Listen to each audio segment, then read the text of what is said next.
किरण बेदी पर बेटी की जासूसी करने का आरोप, पुलिस और निजी जासूसों की मदद से रखी थी नजर। भारतीय पुलिस सेवा की पहली महिला अधिकारी और पूर्व संयुक्त राष्ट्र सिविलियंस पुलिस सलाहकार किरण बेदी एक बार फिर विवादों में घिर गई हैं।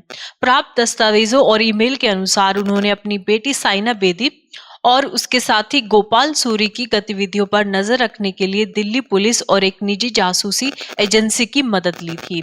सूत्रों के मुताबिक 2003 में साइना बेदी एक विवाहित होटल व्यवसायी गोपाल सूरी के साथ रिश्ते में थी और दोनों वीजा से जुड़ी कथित रूप से अनैतिक धन कमाने की योजना में शामिल थे।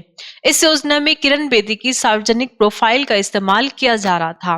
किरण बेदी ने इन गतिविधियों पर सख्त आपत्ति जताई और इसे मानव तस्करी करार दिया। गोपनीय निगरानी ऑपरेशन का खुलासा। प्राप्त दस्तावेजों से यह पता चला है कि किरण बेदी, जो उस समय संयुक्त राष्ट्र में कार्यरत थी, ने दिल्ली में अपने आधिकारिक संपर्कों का प्रयोग करते हुए साइना और गोपाल पर एक निगरानी अभियान शुरू कराया था। उन्होंने अपने कुछ विश्वसनीय दोस्तों और दिल्ली पुलिस अधिकारियों की मदद से साइना की गतिविधियों की रिपोर्ट्स तैयार करवाई।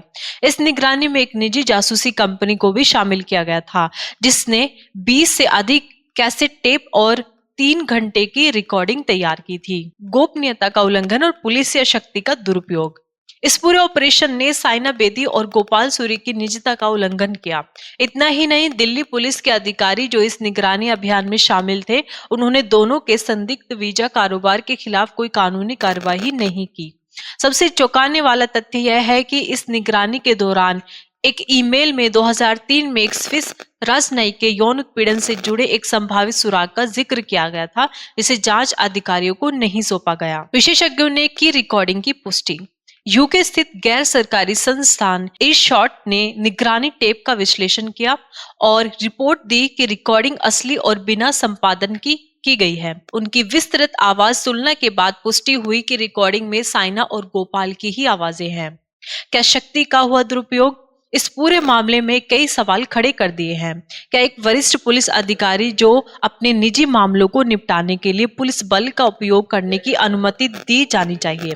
क्या किरण बेदी ने एक मां के रूप में सही किया या अपने अधिकारों की सीमा लांघ दी? क्या इस ऑपरेशन के दौरान मिली जानकारी को न्याय प्रक्रिया में शामिल किया जाना चाहिए? किरण बेदी, जो अनुशासन और ईमानदारी के लिए जानी जाती है, अब अपने सार्वजनिक और निजी जीवन के बीच के अंतर को लेकर आलोचना का सामना कर रही हैं। यह मामला दिखाता है कि शक्ति और प्रभाव का दुरुपयोग न्याय और नैतिकता के मूल सिद्धांतों को कमजोर कर सकता है।